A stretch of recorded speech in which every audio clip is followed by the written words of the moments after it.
Assalamualaikum guys, King Chess balik lagi di video kali ini.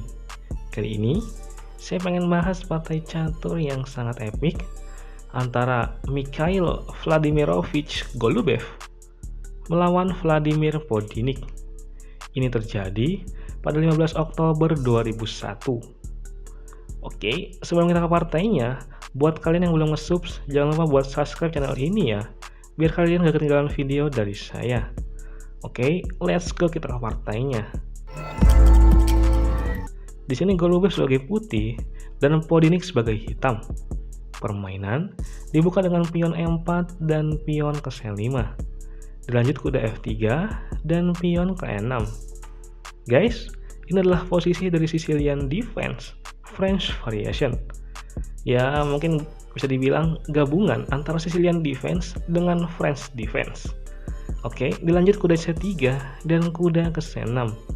Golubev pion D4 menawarkan pertukaran, Podinik menerimanya, pion kali pion, dan kuda kali pion.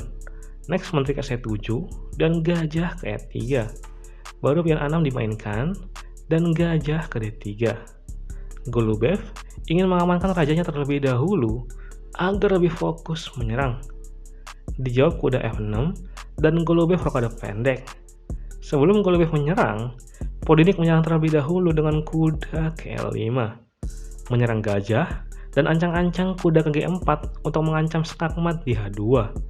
Satu menteri nggak cukup buat jaga petak G4, karena yang ngincer ada dua kuda. Jadi Golubev memainkan pion H3 untuk menjaganya.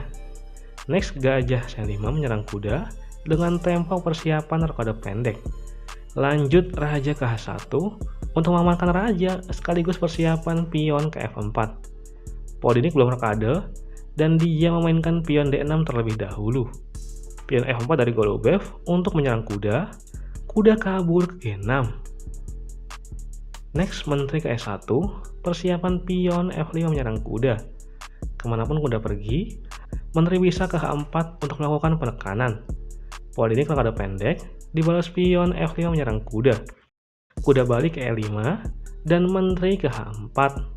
Dirasa pertahanannya sudah solid, Podinik mulai menyerang sayap menteri dengan pion B5. Di sini, kuda E2 disambung ke F4 bisa dimainkan ya, tapi Golubev benteng ke F3. Lihat guys, dia ingin menukar bentengnya dengan kuda karena kuda itu salah satu pertahanan hitam.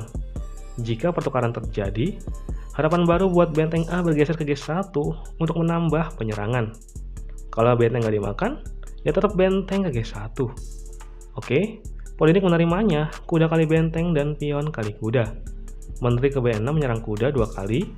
Gerakan kuda E2 bisa dipilih untuk menambah perlindungan. Tapi Golubev tetap benteng ke G1. Podinik makan kuda dengan gajah. Coba kita bahas. Gajah kali gajah, jelas menteri kali gajah ya. Putih kalah telak. Jika menteri kali kuda, ada gajah kali menteri dan gajah kali menteri. Perwira masih sama, tapi sayangnya putih kalah kualitas. Sehingga, untuk memanfaatkan file terbuka dengan satu benteng akan sangat tidak efektif. Oke, kita kembali.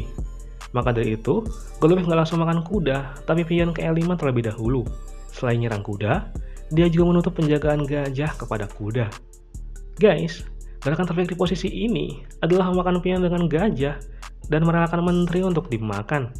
Tapi Podinik makan gajah dengan gajah. Coba kita bahas. Menteri kali kuda jelas gajah kali benteng ya. Gerakan yang paling umum adalah pion kali kuda.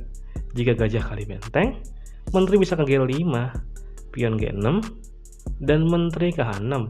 Skakmat di depan mata. Ya, kira-kira gitu ya alur yang paling umum dari posisi ini. Tapi mari kita lihat bagaimana Mikhail Golubev mensiasati posisi ini. Mungkin dari kalian udah ada yang ngeh sama posisi ini ya.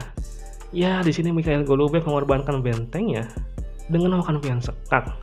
Jika raja kali benteng, maka pion kali kuda sekak. Raja mundur dan pion kali pion, ancaman mat menteri kali pion yang udah tidak bisa ditanggulangi lagi. Maka dari itu, Podinik raja ke H8. Karena nggak diterima, di sini Golubev masih mengorbankan benteng dengan makan pion H7 sekak. Dan ini adalah gerakan brilian. Jika raja geser, ada benteng H8 sekak, raja G7, dan pion kali kuda, skakmat. Skakmat tragis dengan pion. Jadi, setelah maksa kuda kali benteng, permainan berakhir setelah Mikhail Golubev memainkan gerakan simpel, yaitu pion F6. Karena di sini, Vladimir Podinik menyerah. Jelas ya, jika permainan dilanjutkan, ancaman mat menteri kali kuda nggak ada yang bisa ngalangin. Palingan cuma bisa diperlambat dengan gajah ke H6, menteri kali gajah, menteri G1 sekak, raja kali menteri, benteng G8 sekak, raja ke H1, benteng G1 sekak, raja kali benteng, dan raja ke G8. Mau makan kuda dulu boleh, atau langsung menteri G7 skakmat. Benar-benar hebat. Pengorbanan dua benteng yang dilancarkan berbuah sangat manis. Dan oke lah guys, sekian dulu video kali ini. Semoga bisa menghibur dan memberikan manfaat. Banyak kurangnya saya mohon maaf. Salam King Chess. Terima kasih guys.